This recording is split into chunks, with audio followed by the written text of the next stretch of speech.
A lot of people are comparing it to even your guys were talking about. They have kind of Florida Gulf Coast in the back of their minds, knowing, it's kind of the same kind of deal, the lower seed against you guys. All you have to do is look around the tournament every year, and how about this year with, quote, low seeds springing upsets. I don't think the person that coaches or plays on the team that's seeded lower views it as an upset. We think we're good when we're the lower seed, and you play that way. So our players are aware of what we're doing and the level we're doing it at, and the importance of finding a way to win a game. We did that, and they did that. I mean, they did some of the same things that New Mexico State did to us, but then they won the game. So you have to get a little bit lucky. We probably did in some areas to come back after we had a lead. 8 points ahead with a minute 35 to go with the ball. I will take that most of the time, and we went into overtime. But I was proud of the way we competed in overtime, got the first basket, which was important, and played tough enough and smart enough to win that game. And that's what you have to do in this type of situation. Josh Swanson, Bison Illustrated. Coach, talk about your impressions of North Dakota State and what you think about them, having had an opportunity to watch some tape on them. Very, very, very impressed. They are driven by veterans, 3 seniors and a junior, all having scored over 1,000 points. They play exceptionally well together. They're expertly coached. They know what they want to do, how they want to do it, and do it. They make it hard for you to score easy baskets, and they find ways to limit you to one shot when you go down. So this is not a team doing it with smoke and mirrors. They're talented. They're good. They can score in the post. They can score when you come to double them. They can make open shots. They can attack you off the bounce when you run at them. They haven't had as much national TV exposure as a lot of teams, but you watch them one time and you say they can play. Play shirts and skins, and they could be on any team in the country. Steve, you've talked so much about Xavier Thames. Struggling to find a question that you haven't answered or gushed about him, but how important is his demeanor, the way that he handles himself, the way that he leads? How important is that on his list of attributes? Xavier has allowed our team to be pretty much like this in terms of how we react to things. We don't get too overly excited, nor do we get too despondent. We have some peaks and valleys, but he has a way of leveling them off and not allowing them to be major extremes. So he's so important to everything that happens, not only from what everybody sees on the game day, but his demeanor in the locker room, before the game, halftime, on the bus, after a game, preparing for a game. He makes coaches' jobs a lot easier with the way he goes about his work. It's been a joy to have in the program, and he's set an example of how to do things the right way. And the nice thing about X, he would say, I learned it at the footsteps of DJ Gay. When DJ was leading the team in 2010 and 11, and when he left, people said, well, what are we going to do now for a point guard that we don't have DJ? And I smiled inwardly, knowing that we had a guy waiting in the wings to deliver, and he has delivered and then some for us. Coach John Howard from CBS 8 in San Diego State University class of 1988. Sorry. Because this year is so similar to last year with the Florida Gulf Coast, what do you tell your players to keep that from getting into their heads, or do you tell them anything? I don't think that'll get into our heads at all. We'll have North Dakota State get into our heads, and that's who we'll be thinking about. I'm sure you brought it up to some of the players or others have, the same kinds of questions. So you think of it momentarily, and then you go on. But it's a fact. We got beat by Florida Gulf Coast last year. They were the better team. They played better than we did. And if we lose tomorrow, it won't be because we were the ghost of Florida Gulf Coast was in our heads. It'll be North Dakota State beat us. Hopefully that won't happen from our perspective. Hopefully we'll play better than they do. You're known for your defense, and obviously you talked about their field goal percentage. Do you, with this quick turnaround, how do you tailor your defense around what they do, or do you just kind of let your defense go and play, I guess, is the question I'm asking. We're probably like they are. We had two coaches that were working on North Dakota State, two coaches working on Oklahoma.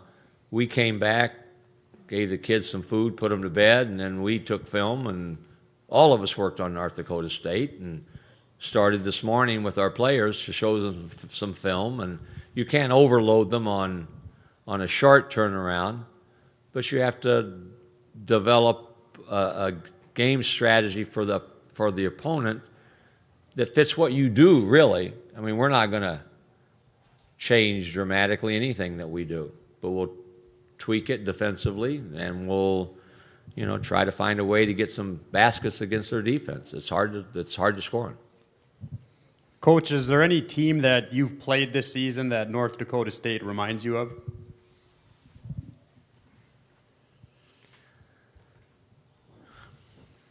That's a good question, and I don't know that I can answer that.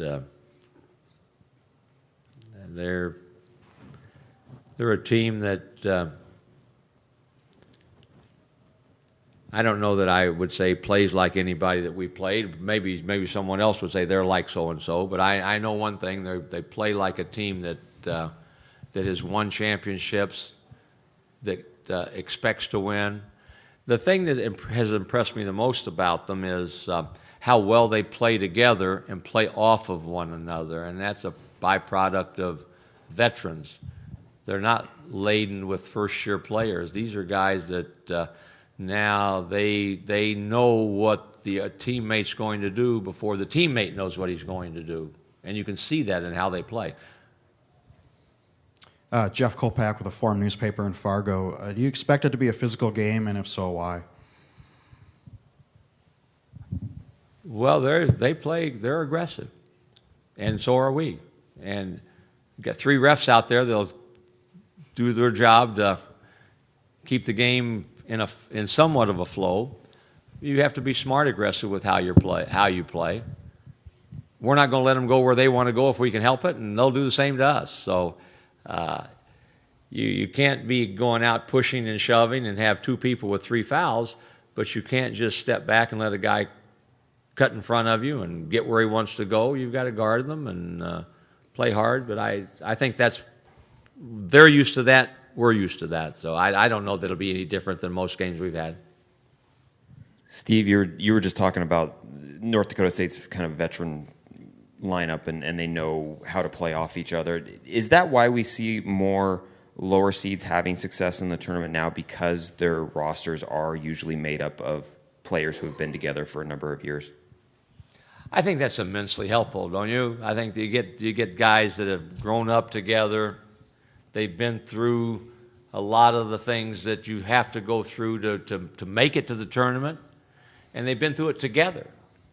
And I think there's that bond that you form when you're with someone for 3 years, 4 years, that's pretty strong if you've got a good program and a good team, and they do, and so do we.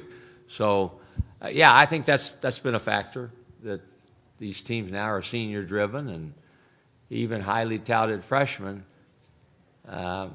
still have things that are new to them, and sometimes you react in a way that is atypical the first time it happens. Jody Norstead, WDAY in Fargo. Steve, how much did you know about Saul Phillips before this weekend? And you got a chance to probably watch him a little bit last night. I guess just kind of talk about his coaching style and what he brings to the table. I don't know Saul that well. I know I know him. I know him to say hi on the recruiting trail. I know he and Bo Ryan were together for a long time. That was after I left the Midwest. So we talked a little bit on Wednesday when we were all together, and we reminisced about one of his coaching colleagues and a real good friend and a friend of mine, Tim Miles, who preceded him, and laughed at some Tim Miles stories.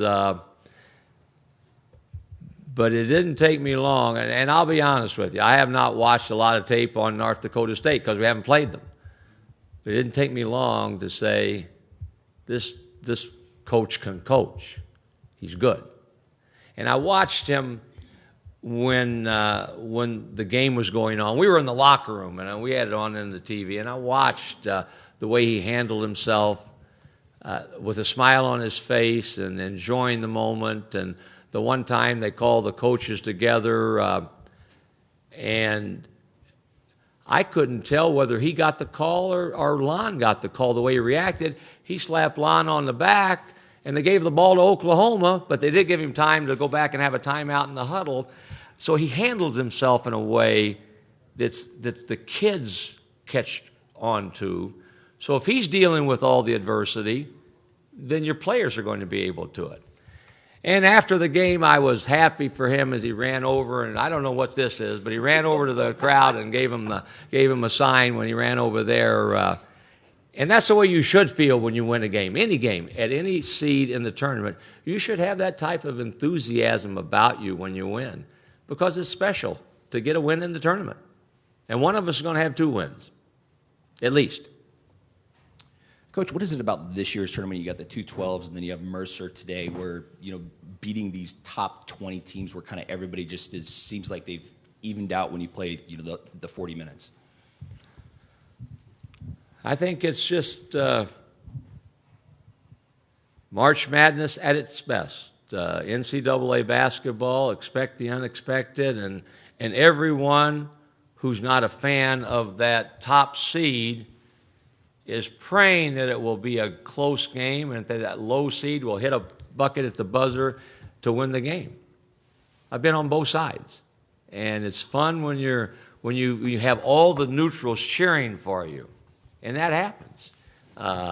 It's no fun if you're that 1 or 2 seed and you've got your group and nobody else pulling for you in the building. We have time for about 2 more questions. We'll start right here. You made reference to the Midwest. I think a lot of people in our neck of the woods remember the Michigan days pretty well. Have you changed your style since then? Do you coach the same way? I really haven't changed much. So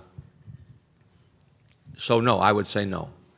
I think sometimes when you're at places, you're expected to win, and you win because you're at that place. That's how some people view it. And sometimes, when you're at a school that has not had a great history of success and you win, people start to say, well, it has to be the coaching, and it's the same coach at the same school. Pressures and expectations are different in a lot of places. I made this comment in 2010, before the season started. San Diego State got ranked for the first time in the history of San Diego State. Preseason, we were ranked 25th in the AP poll. And we made such a big deal out of that. Jim O'Connell called, and we talked about it. And I said, that's phenomenal for San Diego State. If Krzyzewski were rated 25th, they'd want to fire him. And that sometimes is the difference. The pressures of expectations of everybody. Now, we've raised the bar with expectations, and I think in a good way, and I like that. So, but my style is really no different. You get good players, you give them freedom to play, you give them framework, and you allow them to play. And you help them build and breed confidence in one another. You tag along and do what you can to help them be successful, and that's what we've always done. Last question right here.